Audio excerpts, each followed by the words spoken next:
Well, hey, church, my name is Scott, and I'm the tech and media pastor here at Bloomington First. Here's what's next in the life of the church. First, this Tuesday is our prayer service. That's right here in the sanctuary at 6 p.m. and is a guided prayer experience. We'd love for you to come and check that out because something special happens when we gather together and pray in unity, and we would love for you to be a part of that experience. Again, that's Tuesdays at 6 p.m. right here in the sanctuary. Then Thursday is our Celebrate Recovery ministry.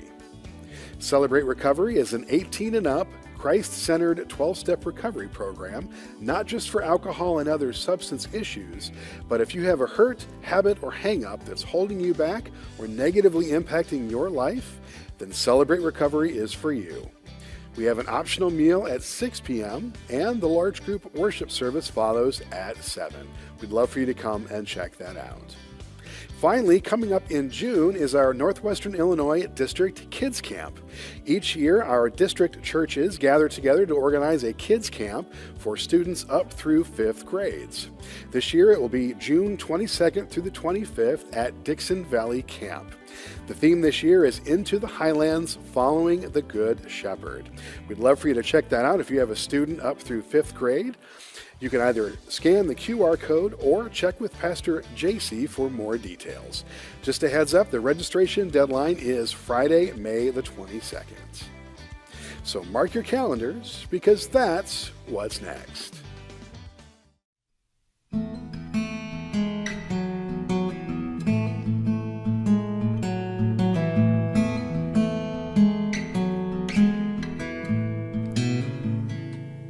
A message from the apocryphal book of love written on my mouth to the eyes and mind of the bride of Christ concerning what has been written down. I'm waiting for you, says the writer. I've spent the entirety of history interacting with humanity who've penned my biography, and I'd love to share it with you. I've sketched outlines of my face in the pages of my book so you can see my wrinkles, more smile lines from rejoicing looks than from a furrowed brow. I even penciled in bags under my eyes so you could see how they formed from an eternity of watching my loved ones hour by hour. It's all there, says the writer. You need only look a little longer at the genius of Genesis, how I patched you into the genus of existence. You exist because of Exodus. 40 years I spent with your ancestors in the wilderness. Study my writing, says the writer, so you don't make the mistakes they did. I've hidden myself in Leviticus. Try to find me and I'll whisper secrets in your ear once you do. I've proved my desire in Jeremiah. Come meet me inside the dried papyrus and I'll show you how I pursued my people, though they left me when they found some power to acquire. Listen to the writer. I've painted my every feature in the creases of this tome. Curl up with me and see what I have shown. Tears from the flood, my correcting and guiding rod, wings that stretch up above, showing that I'm enough. See my face in the pages of love. I wrote history so you'd know my law. I wrote poetry so you'd feel my touch. I wrote prophecy so you'd hear my tongue. I wrote in the 1st century so you'd know I've come. And I wrote eternal truth in bright red so you'd see the passion of my blood. Get to know me, says the writer, for I formed the universe so I could get to know you. Study the curves of my form as you learn the shapes of my words. Open my mouth, I want to tell you intimate things. Loosen my lips, let my white teeth pages move free. Don't still my tongue, spend hours listening with your eyes as you read. Learn the tenor of my voice so when I speak, you'll know it's me. The writer pleads, I'm here to rescue you from the lines of what it means to study. Don't come to the mouth of the mighty one to memorize, summarize, identify, or justify, but let me surprise you. It's not a place for arguments, dogmatics, apologetics, or mathematics. Let me define you. Spend time with the audible divine. Contemplate, meditate, examinate, communicate. Let me inside you. I'm here, says the writer. Within ancient ink there is a living God. Stare deeply as you read my eyes, and I'll whisper to you of outrageous love.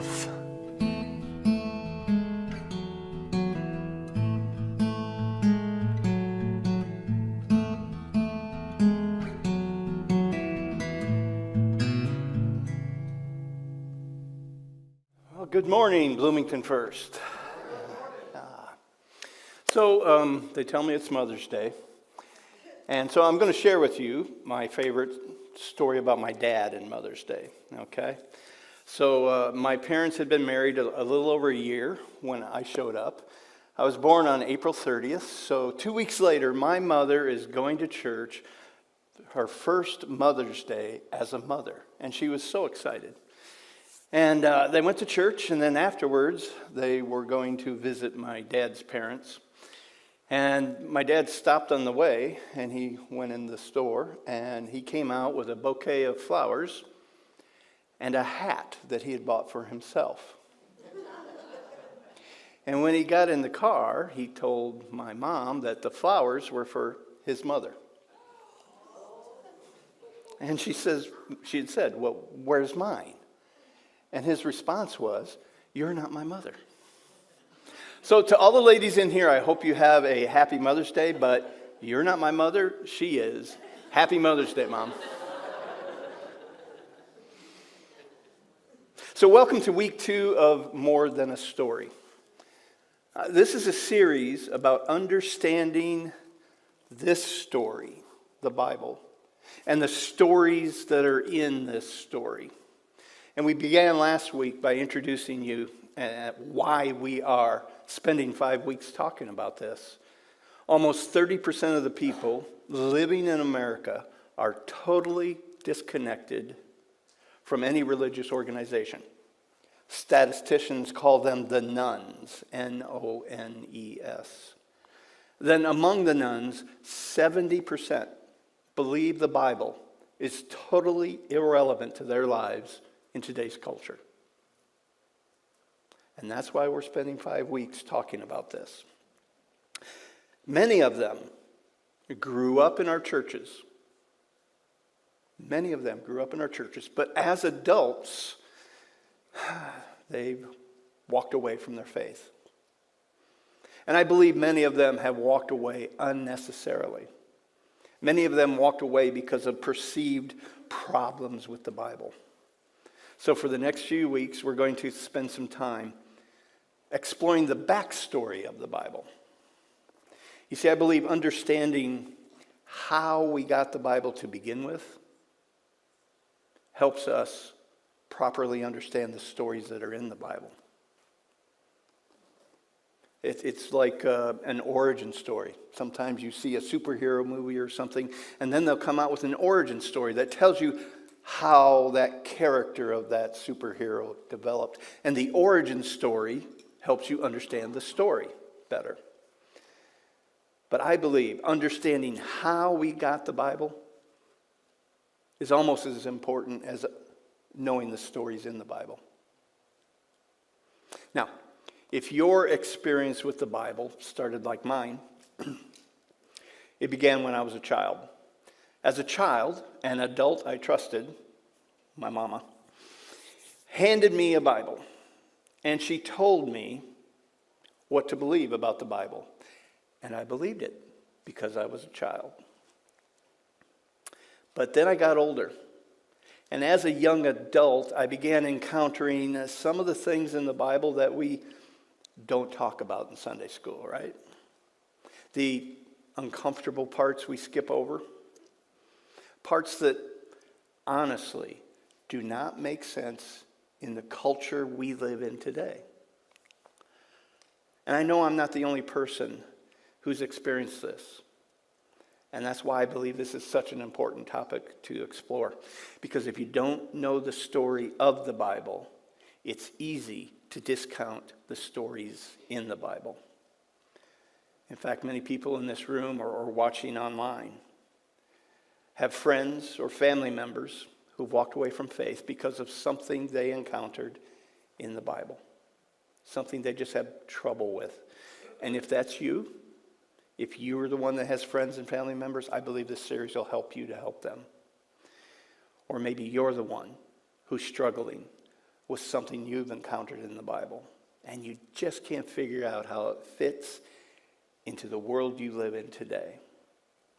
If that's you, I believe what we're going to be talking about will help you. Now, you may be surprised to learn that the story of the Bible does not begin in the beginning. The story of the Bible begins toward the end of the middle. The story of how we actually got the Bible, it begins with 4 men who wrote or dictated documents to be written in the first century. One of them was a Greek doctor. His name was Luke. And Luke actually carefully investigated and he documented the life of Jesus. Today, we call the document that he wrote the Gospel of Luke. But let's not call it that just yet, because that would actually happen way down the road.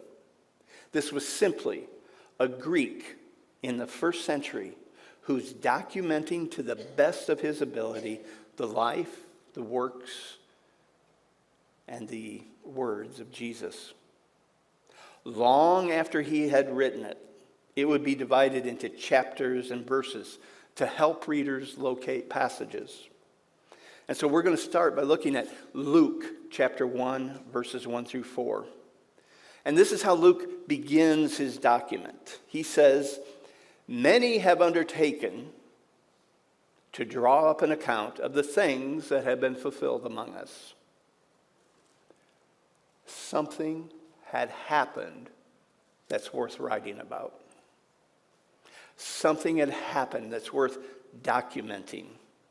And the interesting thing here is that Luke says, I'm not the only one. I'm not the only person who's trying to document all of this. I'm not the only one that's trying to put this story down of the events that actually happened in this region of the world. And this, you should know, is very unusual in history, and especially in this time of history. There are not many cases, historically speaking, of multiple written accounts of the same event or series of events from that day and age. In ancient times, we have virtually no multiple written accounts of the same events. And so the life of Jesus, in some ways, stands out all by itself in that regard, because so many have written about it. He goes on, he says, with this in mind, since I myself have carefully investigated everything from the beginning, I too decided to write an orderly account for you, most excellent Theophilus. We believe Theophilus was an important, well-known person, either a merchant or a landowner, who was a Jesus follower. But he was a Gentile. He hadn't grown up in Israel, so he didn't know all the story, all the details. And he wanted to know the story of Jesus. He wanted to know the facts. So Luke says, I'm going to spend the time necessary to put together an orderly account. And this is really, really important, what I'm going to say next. When Luke was writing this document, Luke was not writing the Bible. Luke had no idea that this would ever even exist. Luke could not even begin to fathom that 2,000 years later, there would be something that included what he wrote, along with what other people had written about Jesus and other things. Luke isn't writing the Bible. Luke is simply creating an orderly account of the events of Jesus' life based on eyewitnesses and based on the people that he interviewed. And Luke, because of the way he did this, tells us why and how the story of the Bible begins. The story of the Bible began, and the reason we even have a Bible today is because when it became clear to the people who followed Jesus in the first century, when it became clear that apparently he was not who he claimed to be, that's when the story of the Bible actually began. Because Jesus, he made too many claims about himself. He did some wonderful things. He said some wonderful things. But he made too many claims about himself. And when Jesus was crucified, and there are other non-biblical historical documents that verify the life and the crucifixion of Jesus. When he was crucified, he was put to death under Roman law in the Roman Empire, and nobody disputes that. But in the first century, when Jesus' followers recognized that Jesus had been put to death by Rome, it was game over. There was going to be no story.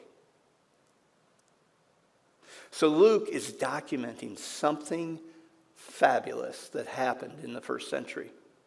And his story tells us that a man named Joseph of Arimathea, he's a part of the Jewish Supreme Court, and a man named Nicodemus. Two people that everybody in that region would have known. These are famous guys in first century Jerusalem within Judaism. And these two men went to the cross and they took Jesus' body down. Not because they believed he was the Savior of the world. Not because they believed they would ever get their names in a book. But because they had so much respect for him.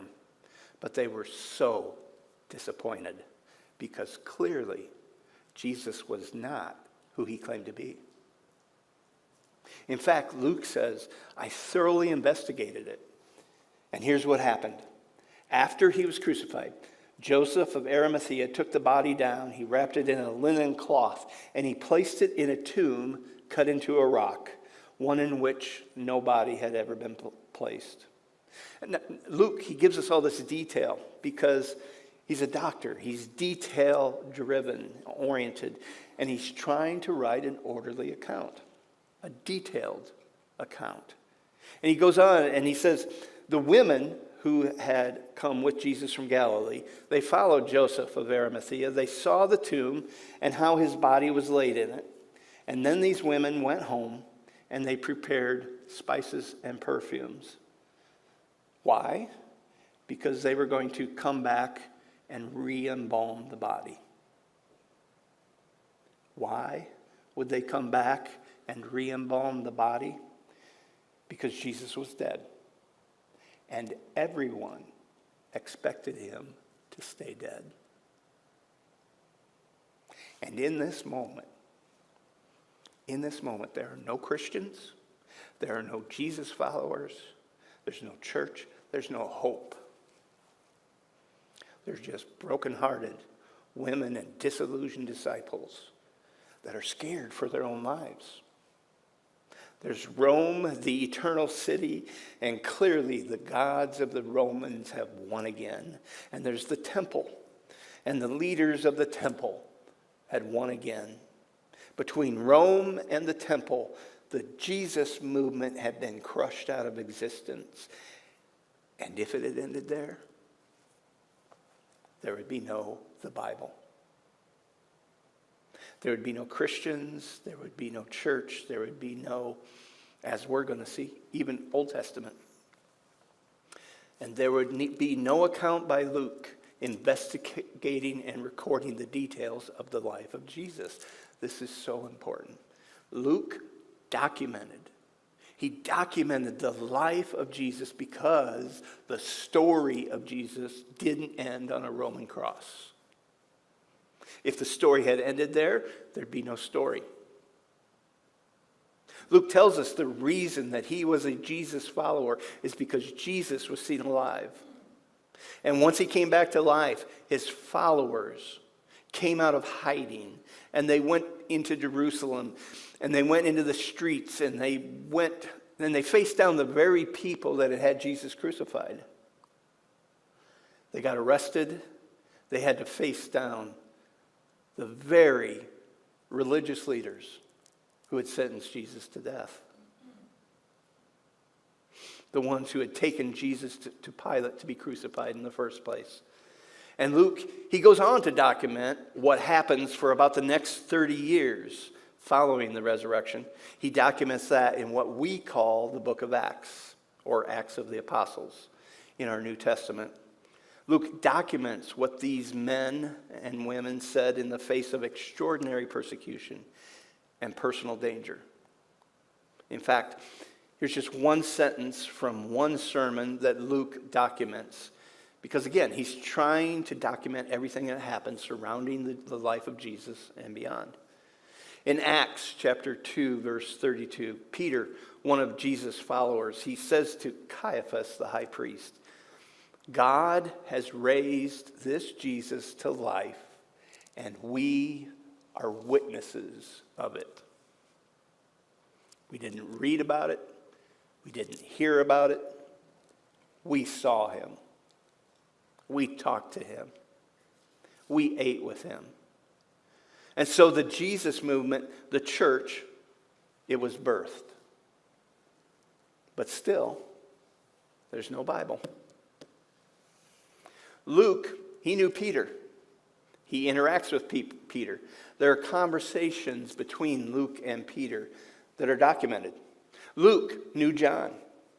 There are conversations between Luke and John. And James, he knew James, the brother of Jesus, who became a leader of the church in Jerusalem. These men knew each other. And Luke traveled with the Apostle Paul all throughout the Roman Empire and around the Mediterranean basin, planting churches. And he documents the rise of the Gentile church. And the church became more and more Gentile and less Jewish. And this movement, originally called the Way, would ultimately shape Western civilization. In fact, the most secular of secular historians will acknowledge that Christianity shaped and greatly impacted all of Western civilization. But here's the cool thing. Here's the interesting thing. And here's the thing that you need to know. Luke admits right up front, hey, I'm not the only one. I'm not the only one trying to document what has happened in our midst. Remember what he said? Many have undertaken to draw up an account of the things that have been fulfilled and that happened among us. And this is the question that every one of us here should wrestle to the ground. The question is, why so many? Why so many? It would be unusual now for multiple people to cover the same event in detail. But then, it was expensive to write. Most people were illiterate anyway. Why would Luke and why would others feel compelled to document the events that had happened in the first century surrounding the city of Jerusalem? And the answer is undeniable. Because something extraordinary happened. Not something extraordinary was written, that would come later. Something extraordinary happened. Something that had to be preserved. Because after all, Peter and the other followers of Jesus, they weren't getting any younger. And their lives were threatened constantly. So several of them sat down and dictated or wrote their account and of their experiences with Jesus. In fact, Peter, the Apostle Peter, he dictated his account to a young Greek man named John Mark. We know this from a 2nd century writer named Papias, who tells us that the Gospel of Mark came from the lips of Peter. And Peter, he was a fisherman, not a theologian, not a writer, a fisherman, but a smart fisherman. So consequently, he sat down with another Greek and he gave him his story, which we call the Gospel of Mark. But let's not think gospel yet. The document that we call Mark, it's short. It's action. It's action. It's action. It's almost as if a fisherman, this is how the fisherman's account would sound. It's bottom line. It's event driven. And again, John Mark is no mystery to the history. John Mark, he traveled with the Apostle Paul. John Mark knew Luke. He was a friend of Luke. This document was written in the 50s or 60s, just about 20 to 30 years after the resurrection. These documents were written while the people who had experienced the events were still alive. Luke said several people had sat down to document this extraordinary event. Matthew was one of them. We call it the Gospel of Matthew. But before it was a gospel, it was simply a document. An eyewitness document addressed to first century Jews.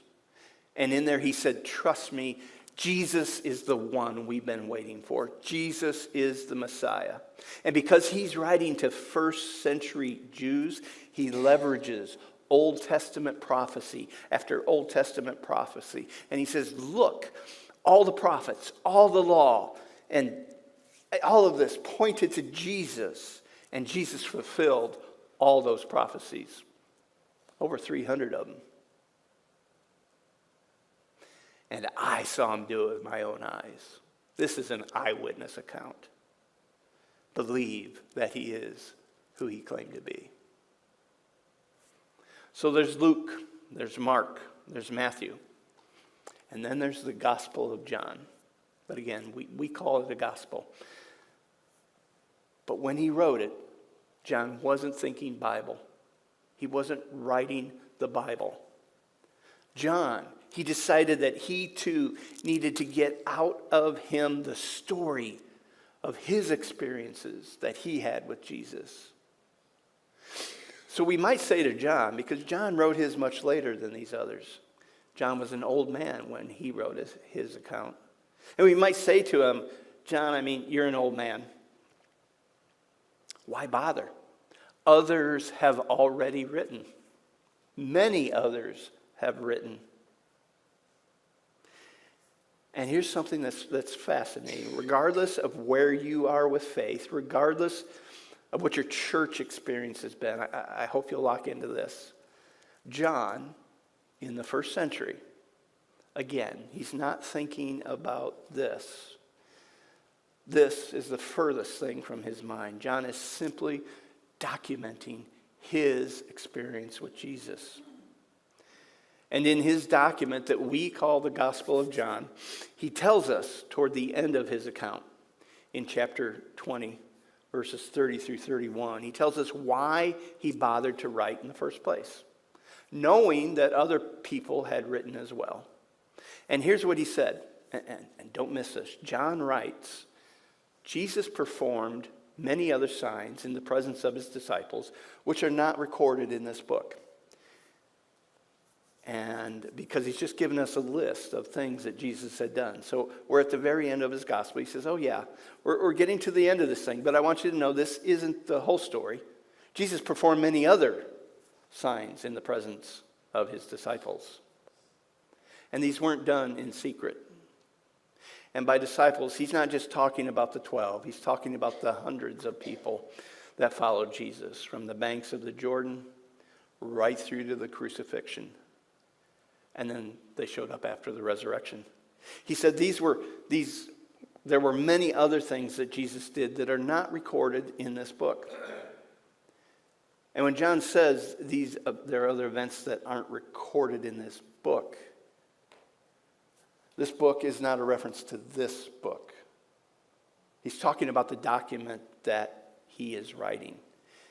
It's a reference to that.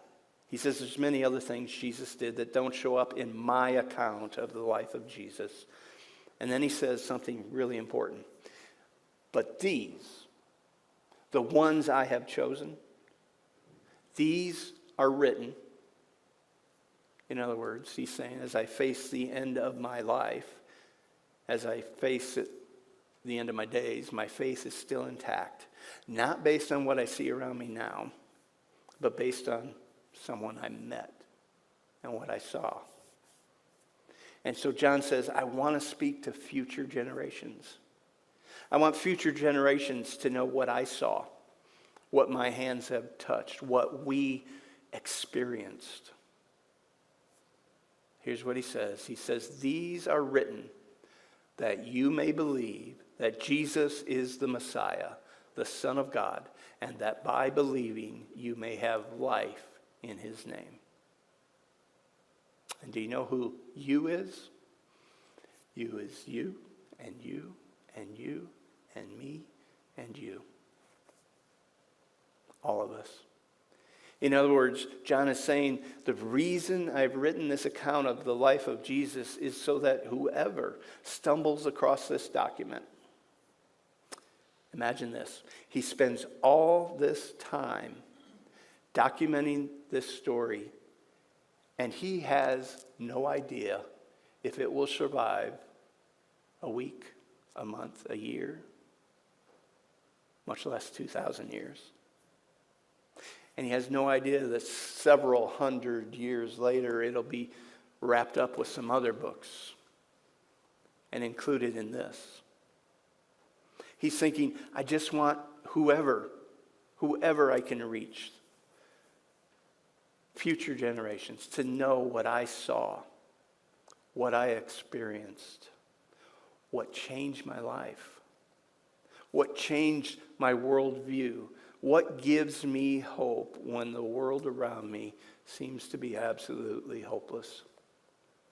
This document was dictated by an eyewitness of these extraordinary events. The same events that Luke, Peter, Matthew, and others felt they had to tell about. So here's what he says. These are written that you may believe. Believe what? I mean, John, what is it you want us to believe? Again, back to us. Why are people walking away from faith?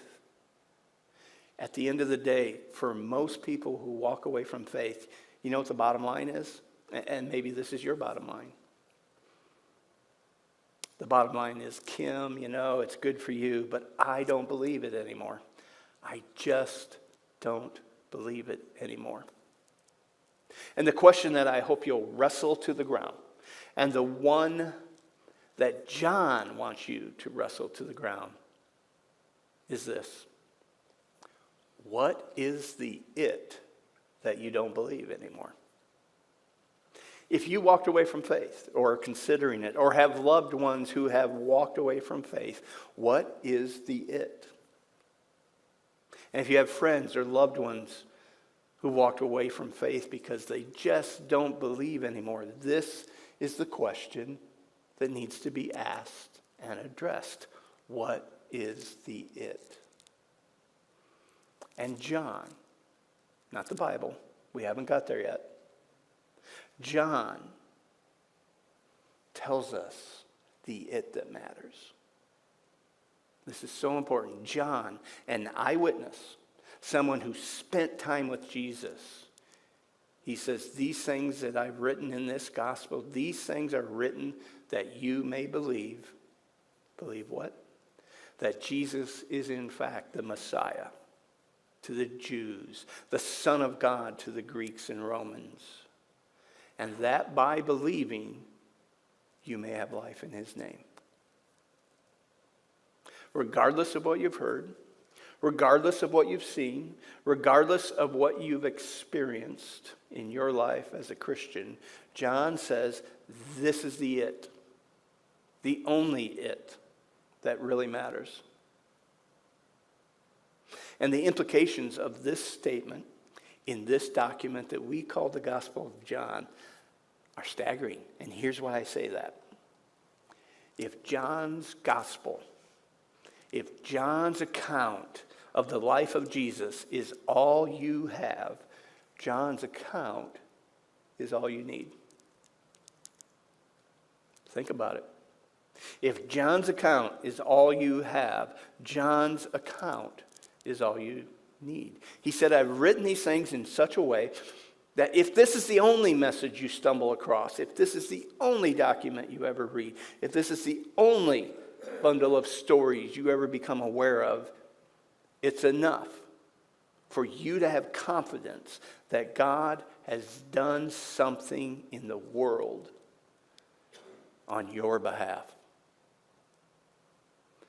Because it's John that interrupts Jesus' conversation with Nicodemus early in his document because he can't help himself. John just can't help himself. And he writes that famous verse that most of us grew up memorizing as children.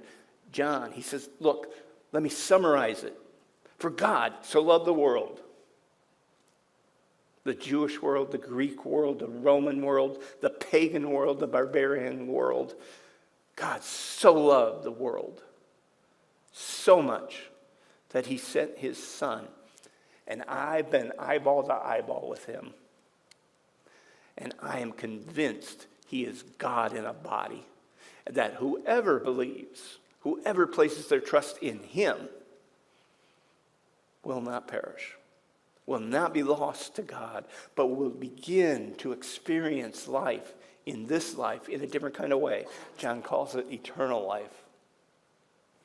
John says, if this is all you ever hear, if this is all you ever read, this is all you need. You know what's so interesting about that?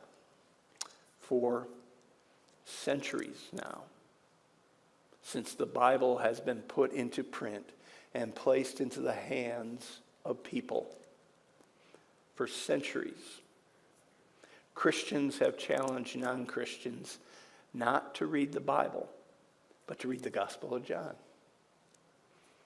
In fact, some of you may have become Christians because somebody said, hey, don't start at the beginning of the Bible. Start with what we call the book of John. And in reading the Gospel of John, you may have put your faith in Jesus because John was right. If his story is all we have, that's all we need. Isn't that amazing? Roughly 270 years before this came to be. And all this happened in the first century. At the end of the first century, there's still no the Bible. At the end of the first century, there are thousands and thousands of Christians, Jewish Christians, Gentile Christians, Greek Christians, Roman Christians, Christians in other parts of the world.